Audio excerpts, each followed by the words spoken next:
itu bentuk pertanggungjawaban Badan POM selaku pemerintah dalam konteks ini tentu diatur dalam hukum tata negara kita. Negara harus bisa bertanggung jawab apakah melalui Badan POM atau Kementerian Kesehatan, tidak hanya dalam tanggung jawab dalam proses hukumnya, tetapi juga dalam bertanggung jawab secara publik, bertanggung jawab secara moral.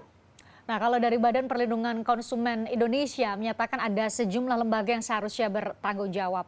Kami juga punya hasil survei yang menunjukkan, yang coba membaca, sebenarnya menurut pendapat publik, lembaga mana sih sebenarnya yang harus berbenah. Saya mencoba mengganti diksi bertanggung jawab karena yang paling penting buat kita adalah berbenah supaya tidak mengulangi hal yang sama dan kita tidak lagi menjadi korban. Kami tunjukkan, ini survei dari Indikator Politik Indonesia. Nah, ini Bang Saleh mungkin kita bisa saksikan bersama nih kasus gagal ginjal akut siapa yang bertanggung jawab. Menurut para responden paling besar 38,9% Bang Saleh adalah Badan POM. Baru kemudian Kementerian Kesehatan di posisi kedua 31,4%, ada perusahaan obat 19,0% yang saat ini ada 4 perusahaan obat yang sudah ditetapkan sebagai tersangka. Bang Saleh, menurut Anda apa yang disampaikan sama Badan Perlindungan Konsumen Indonesia dan juga apa yang coba dibaca dari persepsi publik mengenai kasus ini seharusnya dimaknai dan ditindaklanjuti seperti apa? Ya, menurut saya ini respondennya ini orang yang terpelajar lah, yang mengerti persoalannya. Karena kalau kita lihat tadi ya dia sebut satu adalah Badan POM, kemudian yang kedua Kementerian Kesehatan. Habis itu kan Presiden tuh jauh sekali gitu sampai 2,8%. Kalau yang di atas tadi sampai 38-31%. Nah, itu menunjukkan bahwa masyarakat itu mengerti sebetulnya. Kenapa? Karena Badan POM itu coba dari judulnya saja kan Badan Pengawas Obat dan Makanan. Berarti dialah sebetulnya yang bertanggung jawab untuk mengawasi peredaran obat dan makanan di Indonesia. Kemudian ada Kementerian Kesehatan. Mengapa ini terkait? Karena di Kementerian Kesehatan ada satu dirjen namanya Dirjen Parmalkes, farmasi dan alat kesehatan. Berarti kalau ada kaitannya dengan farmasi, ini kan obat, farmasi juga gitu. Maka di sini kelihatan bahwa yang memang bertanggung jawab itu yang dua lembaga ini. Apalagi pada awal-awal misalnya ketika pemerintah respon terhadap kasus ini ya sekitar bulan Agustus seperti yang disampaikan Menteri Kesehatan, itu malah justru yang mengeluarkan surat untuk melarang mengkonsumsi obat-obatan yang obat sirup itu adalah Kementerian Kesehatan. Bukan melalui Dirjen Yankes malah justru. Dirjen Pelayanan Kesehatan. Seharusnya? Ya sebetulnya kita tidak mau melihat apa judul kecilnya, tapi judul besarnya adalah Kementerian Kesehatan. Ya semestinya kan Dirjen Parmalkes ya, farmasi dan alat kesehatan. Mungkin karena yang dimaksud itu adalah pelayanan kesehatan di fasilitas kesehatan, ya itu malah yang tepat menurut Kementerian Kesehatan adalah Dirjen Yankes. Maka yang mengeluarkan suratnya itu adalah Yankes. Nah sekarang pertanyaannya adalah betulkah misalnya kedua lembaga ini harus bertanggung jawab? Menurut saya betul. Terutama Badan POM. Kenapa bertanggung jawab? Karena ketika obat-obat itu dikatakan mengandung unsur tali etilen glikol, kemudian dianggap itu berbahaya, mestinya ini kan bisa dicegah. Kenapa? Karena yang memberikan izin untuk edar dari obat-obatan itu dan juga makan itu adalah Badan POM. Nah pertanyaannya, kalau misalnya pasca ada orang meninggal, ada orang korban begitu, lalu kemudian muncul statement bahwa itu berbahaya dan itu dilakukan oleh perusahaan-perusahaan katakan seperti itu. Loh kenapa setelah kejadian baru muncul pernyataan ini? Kenapa pada saat waktu sebelum keluar izin itu dia tidak mengatakan itu gitu? Dan mestinya kan tujuan dikeluarkannya izin edar itu salah satu filosofinya adalah menghindari agar orang tidak korban. Sehingga obat itu betul-betul aman untuk dikonsumsi. Ya. Sama dengan vaksin juga Mbak. Misalnya vaksin kemarin kan ada emergency use authorization. Itu kan izin edar yang darurat. Ya. Mestinya kan izin edar darurat hanya dikeluarkan dari situasi darurat. KIPI juga kan? Tentu harus diawasi dengan ketat begitu loh. Nah kalau misalnya izin edarnya dikeluarkan lalu misalnya tidak ada tanggung jawab siapapun di situ, ngapain mereka bekerja untuk jadi pengawas? Ya kan? Kenapa sekarang malah justru menyalahkan pihak-pihak lain? Gitu loh. Nah menurut saya pihak kepolisian dalam hal ini tadi sudah disampaikan, menurut saya memang harus masuk pada unsur itu. Maka pertanyaan kita dalam malam ini, apakah berhenti di sini? Tidak bisa berhenti di sini. Karena ada beberapa nanti mungkin hal-hal lain yang bisa saya jelaskan terkait hal-hal apa saja lagi yang harus dikerjakan oleh kita dan pemerintah untuk menuntaskan masalah ini supaya tidak terulang lagi hal-hal seperti ini. Kalau dari Ombudsman menyebut ada maladministrasi, mungkin bisa dijelaskan kepada kami secara sederhana maladministrasi yang dimaksud itu seperti apa?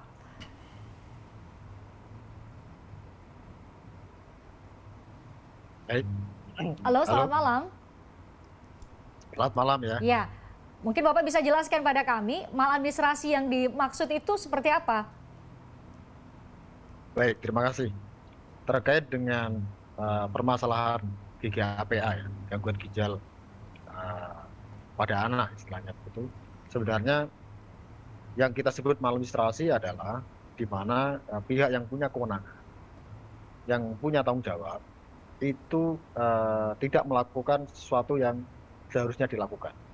Ya. Kalau dalam bahasa hukumnya tadi dari Polri menyatakan bahwa misalnya ini ada dugaan pelanggaran hukum, sebenarnya kalau di sisi kami dalam hal pelayanan publik versi Ombudsman itu tentu adanya maladministrasi atau ada administrasi yang dilanggar. Sebenarnya administrasi itu kan ya aturan, jadi ada aturan yang dilanggar sehingga menyebabkan kasus GGAPA ini muncul.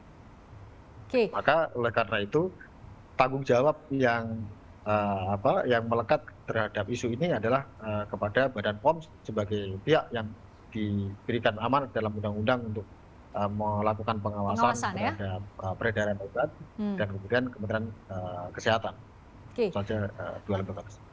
Ya, lagi-lagi lembaga yang disebut adalah Badan POM. Jadi saya harus terus-menerus untuk mengulangi bahwa kami sudah berusaha untuk mengundang Badan POM, perwakilan dari Badan POM, namun sampai kita mengudara belum bersedia untuk bergabung bersama kita. Tapi saya meminta pendapat Bang Saleh. Bang Saleh, kalau tadi ada dugaan unsur pidana, Anda meminta untuk Dirti Peter juga mengejar itu, ada dugaan maladministrasi yang juga dilakukan oleh Badan POM. Ini jadi berbenahnya mulai dari mana menurut Anda? Apa yang harus segera dibenahi oleh Badan POM sehingga jangan sampai kita sama-sama kepentingan kita lah jangan sampai ada lagi korban. Jadi menurut saya sebetulnya ini kan membenahi ini harus dimulai dari semua unsur yang terkait. Katakanlah tadi pengawasannya kan, itu harus memang betul-betul berbenah dari internalnya Badan POM sendiri. Konkretnya apa? Ketika kita tanya kepada mereka misalnya contoh, apakah Anda mengakui bahwa ada katakanlah kesalahan dalam pengawasan? Itu Badan POM kan sebetulnya jawabannya tidak tegas. Apa gitu jawabannya? Loh. Ya mereka mengatakan bahwa mereka sudah melakukan prosedur sesuai dengan yang ada dalam aturan, misalnya seperti itu. Itu kan jawaban yang tidak katakan tegas. Nah sementara kita menduga dan mencium tadi ada kalau misalnya betul ada maladministrasi, maladministrasi kalau misalnya menelan korban jiwa itu kan jadi kesalahan yang tidak sederhana. Ya kan itu tentu kesalahan yang harus diusut dan diselesaikan secara tuntas. Karena hal-hal seperti ini Mbak itu akan mungkin saja terjadi. Sekarang kan yang muncul adalah etilen glikol, misalnya katakan itu. Tapi besok-besok kan ada zat lain, zat kimia yang lain yang bisa berbahaya muncul lagi begitu. Dan karena itu modus operandi yang seperti ini itu harus dihentikan. Jangan terjadi dan terulang lagi. Nah itu siapa yang bisa menghentikan itu? Tentu lembaga-lembaga Dari ini. hulu ya, Badan POM. Ya, itu satu. Dan kesadaran akan adanya faktor pengawasan ini menjadi penting. Kedua, tentu juga produsen obat. Produsen obat jangan juga sampai menghalalkan segala cara untuk mendapatkan keuntungan yang lebih besar. Nah itu kan jadi problem juga di situ. Jangan itu terjadi. Termasuk juga kepada rumah-rumah sakit. Ya kan, mereka juga harus hati-hati untuk memilih obat-obat yang diberikan kepada pasien. Termasuk juga apotek ya? Termasuk apoteknya Paling dekat gitu. dengan kami. Nah kemudian juga termasuk kita masyarakat memang dari waktu ke waktu harus meningkatkan kesadaran terkait dengan penggunaan obat yang baik dan benar sehingga kita tidak salah pilih. Nah masalahnya kan masyarakat dalam hal ini korban saja. Ya. Korban dong, mereka kan tidak tahu. Yang penting izin edarnya sudah keluar. Sudah ada di apotek? Sudah ada di apotek, dan berarti kan sudah aman. Jadi ketika mereka mengkonsumsi itu, masa kita menyalahkan mereka? Oke, Brigjen Pipit, saya ingin membedah tadi apa yang dikatakan oleh Bang Saleh bahwa harusnya ada dugaan unsur pidana juga yang bisa disidik atau disidik terhadap oknum di Badan POM. Kita belum tahu siapa. Terhadap pengawas di Badan POM. Itu seperti apa Anda bisa menguraikan apa tanggung jawabnya? Di mana titik kesalahan maupun kelalaiannya? Kalau memang ada. Ya, jadi menurut kemarin pada saat kita sudah melakukan pemeriksaan, memang belum tuntas. Jadi memang ini masih berlanjut sampai memang betul ada titik terang. Namun demikian juga kita juga mengharapkan juga semua pihak ikut mengawasi dalam penegakan hukum ini karena memang kita mengharapkan ya semua harus kooperatif gitu. Kemudian yang berikutnya adalah temuan-temuan itu pasti ada. Pendalaman ada. Namun demikian ini kan ada bahasa-bahasa teknis. ada bahasa hukum yang harus disampaikan oleh ahlinya. Ada bahasa-bahasa teknis, bahasa farmasi disampaikan pada ahlinya. Kepolisian ini dalam rangka penyidikan, ini kan mengumpulkan alat bukti. Ya, kalau itu memang sudah bisa kita ungkap secara jelas, nah, karena ini kan kita menunggu dari bukan hanya keterangan-keterangan yang kita periksa saja, kita juga pengen mendapatkan detail daripada apa bukti yang dilakukan itu seperti apa. Ya. Nah, baru nanti diungkap oleh para ahli demikian. Itu materi penyidikan. Tapi dari kacamata awam, Bang Saleh, Brigjen Pipit dan juga Pak Sobirin, ini korbannya itu ratusan. Tapi yang menjadi tersangka hanya 4 perusahaan. Secara awam, apakah itu sudah secara berimbang atau ada subjek-subjek lain yang seharusnya bertanggung jawab karena dampaknya begitu luas? Kita lanjutkan obrolan kita terkait hal ini. Usai jeda di obrolan malam.